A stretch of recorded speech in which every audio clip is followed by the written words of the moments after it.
तो अभी हम पढ़ने जा रहे हैं गुप्त काल के अभिलेख।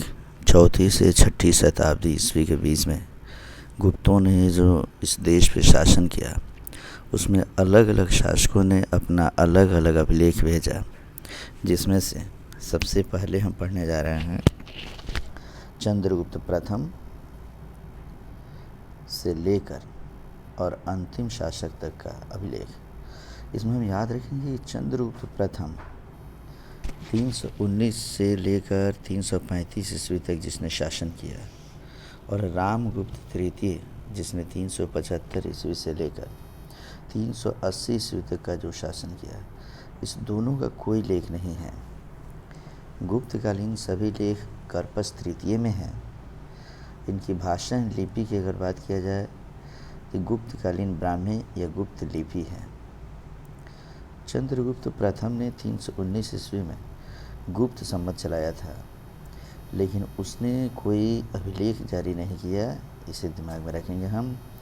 तो गुप्त काल के सभी लेखों में सबसे पहला लेख जो हम पढ़ने जा रहे हैं वह है प्रयाग प्रशस्ति लेख।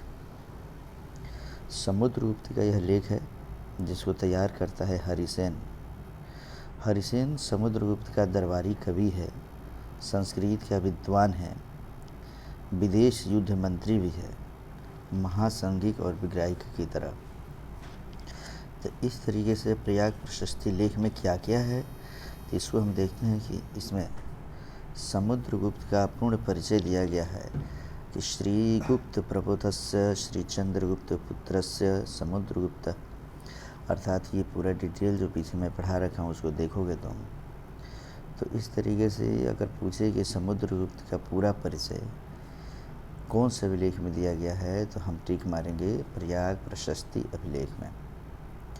दूसरा है इसका कि समुद्रगुप्त के व्यक्तिगत गुण कि वह एक विद्वान था, कवि था, गायक था, सच्चरित्र था, वीर था, विश्वासी था, मित्र था, नीति ज्ञाता, महान संगीतज्ञ, नारद तंबरू को भी हराने वाला। यहाँ स्टार लगाएंगे कि जिस प्रकार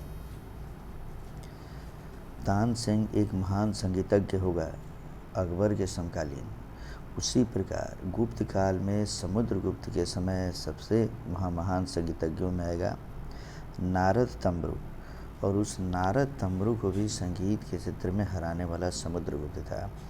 यह किस अभिलेख से पता चलता है, तो प्रयाग प्रशस्ति अभिलेख। तीसरा है कि इसकी विजयों को भी इसमें वर्णन किया गया है कि अपने इसने 5 अभियान में गुप्त साम्राज्य को माने गुप्त राज्य को साम्राज्य में बदल दिया था। इसमें कौन कौन थे, तो आर्यावर्त के 9 राजा, उसी प्रकार नॉर्थ भारत की 9 गणजाति, जिसमें आते हैं योद्धे, मद्र, आम्भीर, मालव जो पंजाब के थे, प्रार्जुन, अर्जुनायन, सनपारिक, खरपरिक, काग जो दिल्ली उत्तर प्रदेश से सटे हुए रहते थे, आटविक वन जाति, ये सब के सब को हराने वाला समुद्रगुप्त है, और इसकी चर्चा भी चलेगा प्रयाग प्रशस्ति लेख में। नेक्स्ट में है इसमें कि 5 सीमावर्ती राज्य जो समतट, डवाक, कामरूप, कुर्तुपुर और नेपाल, ये गुप्त साम्राज्य के सीमावर्ती राज्य थे, तथा दक्षिण की ओर के 12 राजाओं को हराने की चर्चा इसमें की गई है। अगले पॉइंट में पढ़ेंगे कि पड़ोसी, इसके कौन कौन पड़ोसी थे, तो पड़ोसियों के बारे में जानेंगे शक, मोरुंड, देवपुत्र, शाहानुशाही, सिंहलद्वीप, सर्वद्वीप वसीन जो साउथ ईस्ट में रहेंगे, गरुड़, अंकित आज्ञापत्र की भी चर्चा है इसमें। माने ये समस्त गरुड़ अंकित आज्ञापत्र की चर्चा भी प्रयाग प्रशस्ति अभिलेख में है। नेक्स्ट है कि यह लेख गद्य, पद्य तथा गद्य पद्य मिश्र माने चंपू शैली में है। अगर पूछे कि प्रयाग प्रशस्ति अभिलेख की शैली क्या है, तो हम लिखेंगे चंपू शैली। इसमें समुद्रगुप्त को कहा गया धनदौरुनेन्द्र। तो ये काफ़ी इम्पोर्टेंट है कि धनदौरुनेन्द्र के नाम से किसे जाना गया है, समुद्रगुप्त को जाना गया है। अब जिसमें से जो 12 राजाओं को जिनको वो हराया है उसमें है कौशल, इसे याद रखेंगे हम लोग।